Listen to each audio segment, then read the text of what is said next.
Hey guys, Dwayne here. Today I want to talk about a question or an issue that one of the viewers brought up in a comment in one of the videos. And I'm just going to read through it. What he says is from Irish Jester. He says, I'm really in a dark place after my covert narc wife began making false allegations to frame me as the abuser. She began with a smear campaign behind my back and eventually began making false allegations to authorities whenever I tried to have civil conversations about divorcing her, making every allegation from attempted rape to fear of the children and more. Okay, so I've talked a little bit about this in other videos, but I thought that I would make one specifically about this issue, and I want to talk about 4 things that you can do to consider that can help you deal with this, protect yourself, and and just help you with what you're doing right now. So the first thing on this, and I can relate to this, and this is basically what Irish Jester has said as well, is this is really devastating and can put you in a really dark place. You're basically, your entire world has been turned upside down. Things are being said about you that you know are absolutely not true, and you have a person who is saying those that you really cared for, and it is completely, it messes with your head. The betrayal to that level is really difficult to actually comprehend and process. At least I know it was for me. Reading his comment, I can absolutely relate with the mindset that he's currently in, because I was there. And when you're going through it, there's not a lot somebody can tell you who hasn't been through the narcissistic abuse situation, because it doesn't make any sense, and they don't come from an area from what appears to be a genuine space. I mean, they're trying to be helpful, but they can't relate, and that makes it really tough. I know it made it tough for me. So, okay, the first point I want you to know is you're not alone. You're not alone in this. I mean, if you read some of the comments that other people have made and stuff, and this is not just a male thing, well, it's not just a male thing. I've heard from a lot of women who've actually gone through very similar things, which has been actually a little bit surprising to me. So, and it's like the narcissist, or the covert narcissist, is really taking this out of the covert narcissist playbook, even though there isn't one. It's just incredibly bizarre how these people are actually able to all do the exact same thing and do it the exact same way. There's a little bit of nuances on, how they do it, and some are a little more aggressive in their evilness than others. But bottom line is, it's the same thing.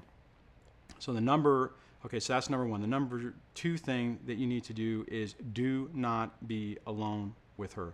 He insinuates that when he was trying to talk to her on numerous occasions, that she would then take those conversations and turn them into false allegations of probably potential domestic violence, or that you're harassing her, or stalking them. I don't mean it's just female wise, but if you get any indication that that's what you're getting, get away from them and do not be alone with them. Make sure that you have a witness, or worst case scenario, you have some recorded method, so that if this turns south, you have something to say that this is not the same situation that is being expressed.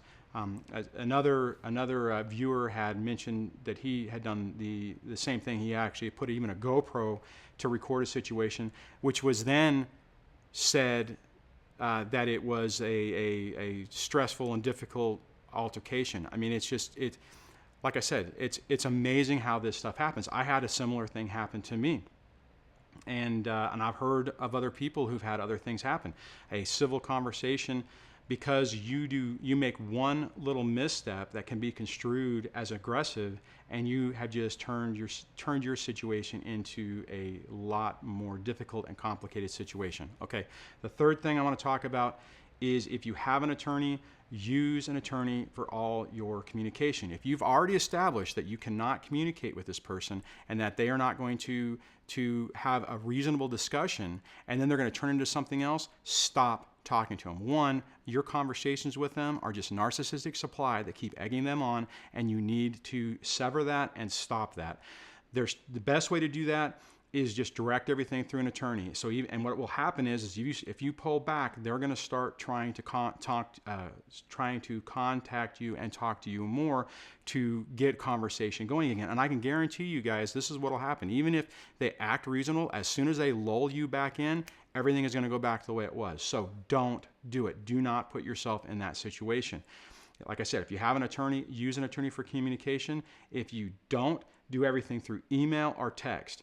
Don't do it on the phone, because that can also be construed as there's no record of what you said, and you don't want to get into a situation to where they're saying that you had a voice, in person or telephone conversation where you made comments that you didn't, but now you can't prove that you did. If you do everything in email, and if they say I'm sending, that you are sending that threatening or menacing emails, well, they're all right there. Plus, it also gives you the opportunity to look at what you've written.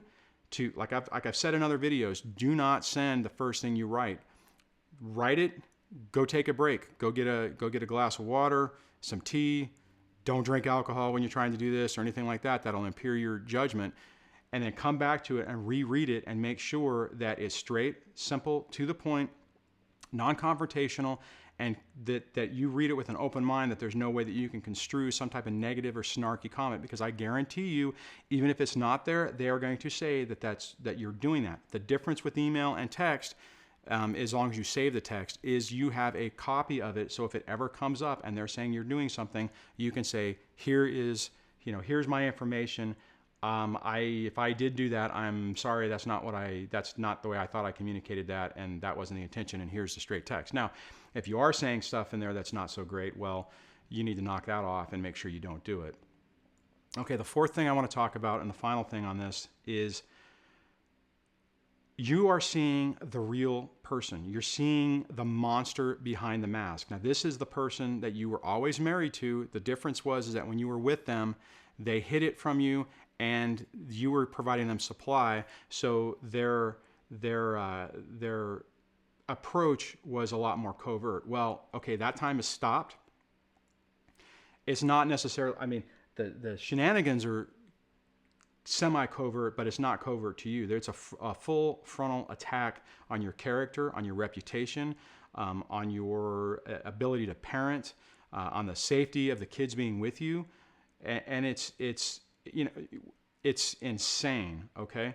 And you need to know that that's the person that you always were married to. And the reason that's important is when you go back to that betrayal, this isn't one of those things where everything was wonderful and you guys were together and now they've decided, you guys, your relationship's broken down and you're just separate. No, they were always this way. They were just manipulating you, and then the dynamics have changed. Either they have decided to leave you and found some other source of supply, so now you don't matter to them anymore, or you left them and again, you don't matter to you anymore. So they don't care about anything. They don't even care about what they're doing. All they are focused on is their own interests, their own motivation, which is getting supply from you and also getting as much as they possibly can, which means getting as much custody of the kids and at time, limiting your timeshare, getting as much money, getting as much stuff, resources, retirement accounts, and stuff,